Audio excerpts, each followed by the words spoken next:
What's going on, everybody? It's your boy C-Zar, and we are talking about Bitcoin today. It is the 30th day and the final day of November, and here we are sitting at about $91.8 thousand with about 10 hours left in this day. We have 10 hours left in this week, and left in this month. 91.8K now. We're hoping to get a nice little push in these final 10 hours of the month, try to leave behind as large of a wick as possible. We're not where I thought we would be by the end of this month, but that's okay. There was hopes that this would be somewhat of a V-shaped recovery. I'm starting to think that it's not. And we've gone back and forth on this, right? There were moments where we were very confident we'd see a V-shaped recovery. There were most moments that we were not so confident that we would. Maybe we'd see some kind of retracement up to about 99K. But whether it's in a V-shaped formation, whether we methodically work our way up there, however it is, I do think that this is the next area of interest, somewhere at about $99,000 to $101,000 or higher. That might be where we're inevitably going. I don't expect that when we get up here that we're going to break some serious levels, form a inverse head and shoulders pattern or anything like that, and then continue to rally up to new all-time highs. I do expect that wherever we go, we will likely come back down to prices that are lower than where we are now. We likely do come back down to around 86K, maybe even 84K. It's completely possible that within the next month, in December, we see a lower low here. We could see a slightly lower low and then move up. And after all, let's just again look at this, where we are on the RSI, one more time to refresh ourselves, and then we'll move on with our bad selves and carry on with this analysis. But if we look at the last time that we had a low, what happened? You had a very massive crash, and then slowly but surely you saw a lower low. You consolidated, you were building and all this stuff, still a lower high overall. And then over that next month, you came down to a lower point. This low, the very first low, is exactly where we found support now on the RSI. So again, this was from February 26th. We didn't find our low until April 7th. About a month and a half there that we were consolidating, moving sideways, right? And if we go back, we look at the last few examples that's happened, that's typically what happens, right? Here you had a sharp recovery, a very sharp recovery. You even had a higher high, but you still moved sideways. You still saw a low that was comparable to this low. It was slightly higher, but in all fairness, your first interaction with this level in the RSI was actually back here. It was actually back here, and here you did see a lower low, right? And an even lower low. And more or less you just move sideways. So, and we keep going back, and that's the tail as old as time, basically. There are some examples where from this low we do have a straight V-shaped recovery, but I'm just not expecting that here. Anyways, I hope I'm wrong, by the way. I'm making the boring sideways consolidating for a month or three call in hopes that the crypto gods of irony prove me wrong and we actually push higher. Hopefully we don't push lower. Hopefully that's the case, that we don't push lower. But anyways, or if we do, again, just like we did at those other low points where maybe we get a slightly lower low or a slightly lower low, but more or less it's all in the same area, and then we start to recover maybe in January. That'd be my thoughts. But let's look at this on a 1 hour time frame, and then we'll zoom out from there. 1 hour time frame here. Building a little bit of volume today. That's nice to see. Not a whole lot of volume yesterday. Saturday, not a whole lot of volume really going into the end of the week. It was kind of a long weekend, right? Even though Friday was technically open for the stock markets, for businesses, it was still an open day in the business week. Really, we've had a long weekend since Thursday, right? Most people who are behind trading desks, market makers, doing stuff like this, the big dogs with the big money to push the markets around, they've been away. They've been on vacation probably all week, right? So we've had very low volume this week. Not a whole lot of significant price action. Now that it's Sunday and things are getting set up next week to, we've got the opening of a new month and everything. I think we're getting some volume coming back in. People are making plays, and we are pushing higher, which is nice to see. I do think from here we do push higher, but I do want to say first and foremost, if we push lower, we likely find support somewhere around 89 to 86. I shouldn't even say 86. Let's say 86.8K. 89 to 86.8K, somewhere in there. If we do push lower, that'd be my expectation. 1 hour time frame here, looking at the RSI, we do look productive. Overall, I hope it's obvious as to why this RSI is bullish, right? You see, look at this. Very bullish RSI, right? You can see it right here. It looks bullish as hell because you're living above the 50 predominantly. You're getting overbought. You're not getting oversold. You're bouncing off the 40. Where here, you are tremendously bearish on your RSI because you're getting oversold, not getting overbought at all, predominantly living below the 50. So it's literally like the exact opposite over here. I would even say we have a more bullish look over here, but we're just waiting. We're waiting. We're consolidating. We've got a bullish RSI. What I don't like is that we're moving up and there is a little bit of a decrease in volume, but hopefully as we continue to push higher, it is a new hour. Hopefully we get some volume to come in. Looking at the stochastics, I'm bullish here, and then the MACD as well. Crossing back above the 0 is a good thing as well. Looking at the 4-hour time frame, very bullish on this RSI. Very, very bullish on this RSI. Higher lows, higher highs, getting overbought, maintaining these higher lows, bouncing off the 50 area. You look like you want to push into the overbought zone again. What I want to see is stronger readings. I want a higher high on the RSI. I think that if we were, I guess if we were to reject the overbought zone, that would promote more bearish divergence. So that would be a very bad look. We don't want to reject the overbought zone. I would think, looking at it here, we'd reject the overbought zone if we can't get above 93K, or if we can't close above 93K, I should say. So if we get up there and we reject 93K, that could be a problem. But I think that we will push through it, and I'm hoping for it. I think that what we're going to see here is a stronger reading, not a weaker reading, or even a similar reading. I think it'll be a stronger reading, in which case we should see a move that is stronger than this move. I would think we would see a move that's stronger than this move.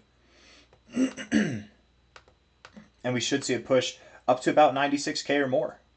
That'd be the thought there. If we're looking at this on the daily time frame, from the all-time high back on October 6th there to the low here from November 21st, the 382 is right there at about 96K. It's very common, and again, we were expecting a stronger move, right? So it's very common to wick a little bit above the 382 and then close below it, come back down to the 236, find support, and then move up. I don't expect, and going back to the beginning of this video, I don't expect that it's just going to be a straight shot up, and I don't expect Bitcoin's just on a direct path to recovery. We're not just going to week by week move up higher to new all-time highs. That's not what's going to happen. We're going to move up. We're going to move down. We're going to move up. We're going to move down. We're going to move down. We're going to move up. And then we're going to move down again. And really, we're just going to be in a sideways kind of trend until probably late December or sometime in January, maybe later if we're unlucky, or if we're lucky, I guess that'd be more time to accumulate, to be completely fair. I'm just impatient with the market. I want things to move higher. I don't know about you guys, but I'm ready for it. We've been very patient, but of course it is a blessing. The longer that we wait, the longer that we consolidate and accumulate, the more time that we have. It's good. It's a good thing to be at these levels, to be completely fair. 4-hour time frame RSI looks productive. Stochastics look productive. They look very good, bouncing off the oversold zone here, getting overbought, nice. And then you're postured upwards here. I think you are going to continue to grow. This move looks legit to me. And the MACD's bullish overall. Technically, with the MACD, what we're waiting for is this next leg up. So all these indicators so far are pointing to the same thing, which is up. I think that we're going to move up. And again, something around 96K is probably what we're going to do. Maybe even just above 96K. But I wouldn't expect anything too far past 96K if I'm not mistaken. Let's just see again. Yeah, because 95.6K, typically with the 382, you do push a little bit past it. We're expecting a bigger move than what we saw here, so it'll probably take us to about 96, 97K. That's the expectation there. Looking at the daily time frame, the RSI has broken this structure. We still do, at the moment, have lower highs, but we're about to take that out with today. It would be nice if instead of getting overbought or oversold, it'd be nice if we could work our way up and actually start getting into this overbought area, but that will take some time. I mean, at best, it'll be sometime probably toward the middle of December that we see overbought readings, unless we just take off right now, but I don't know if we'll see that. Time will tell. We are still in a very bearish kind of posturing with the RSI overall. We do have lower lows and lower highs, but again, we are about to break this structure. We are about to break that lower high structure, so there's some good things coming our way. Just because we break that structure doesn't mean we're going to the overbought zone immediately. We could break that structure, and likely from there, we come back and we find support at another level. We find a higher low, and we set up a new structure to establish that we are moving higher in December, right? A little fun fact for you, and maybe it's a not so fun fact, but December, every single red November we've had, and I think we've had 6, including this one. Out of the 6 red Novembers that we've had, every single December afterwards has been red except for one. Okay, so statistically speaking, red Novembers beget red Decembers.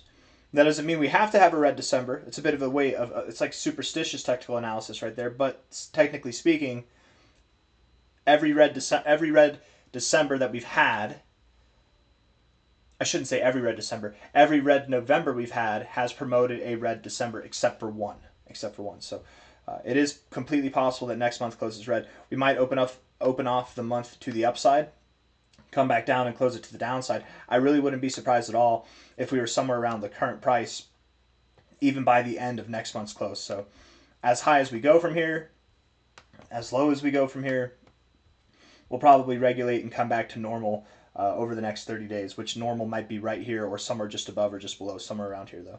Looking at the daily time frame, I do like the RSI setup. I do like the setup. I think that it is promoting a change in trend, and we likely do push higher, even higher than 96 or 97K. I think we will push back above 100K by the end of this month. But again, I wouldn't be surprised if we came back down as well. Looking at the stochastics, bullish implications here. What I like is that we still have more to go. We probably do continue to grow. We might even see the first couple of days of December be green, which is nice.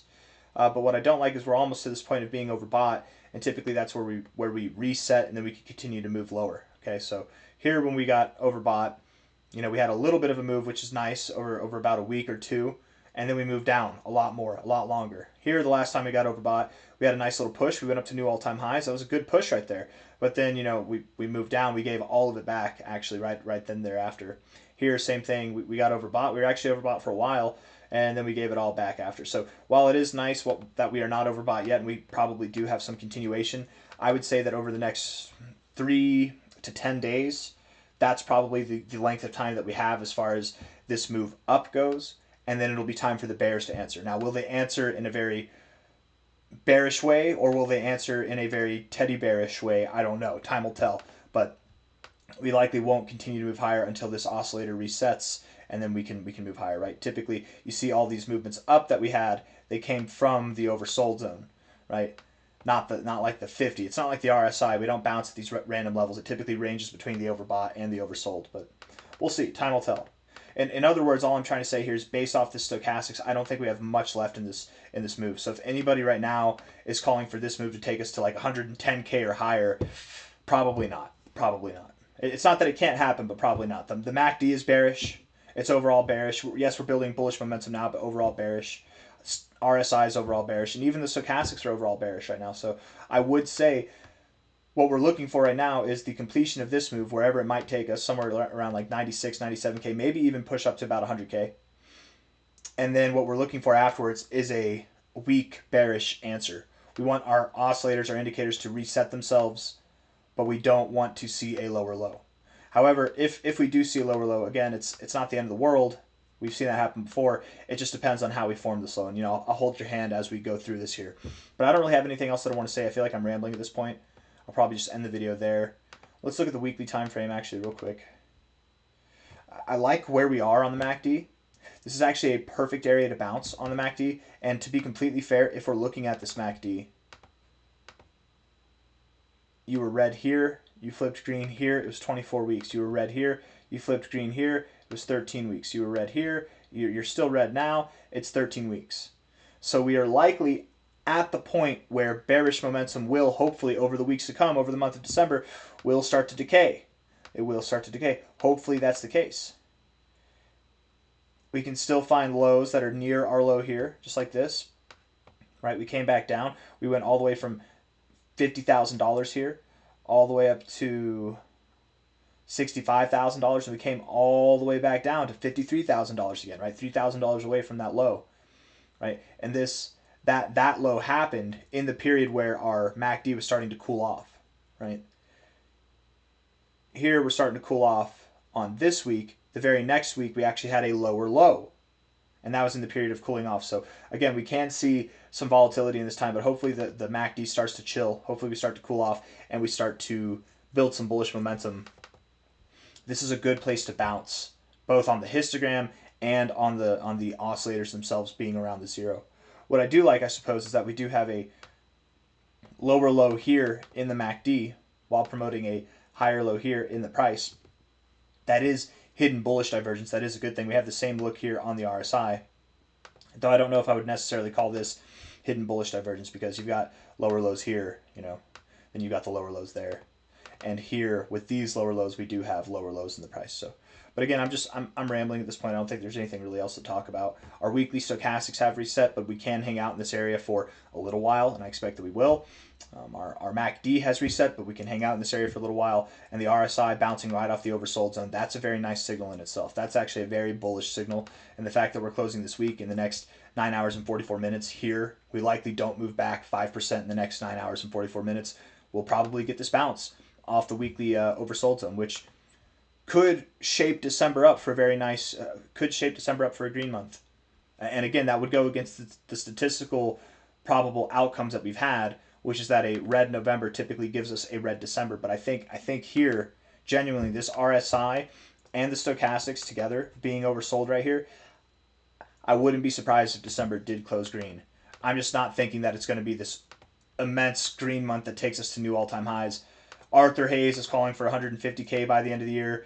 There's a lot of people that are calling for 180K. We're going to get a nice push here. I just, from here, end of the year is right here. Like, we're talking about a push of the likes we haven't seen really throughout this whole market. I guess we have seen it, to be completely fair. But again, both of these, this push came after we moved sideways for like a month. This push came right here. Oops, come on. This push here came after we moved sideways for months. We haven't moved sideways at all. We haven't consolidated. We just saw this rapid decrease.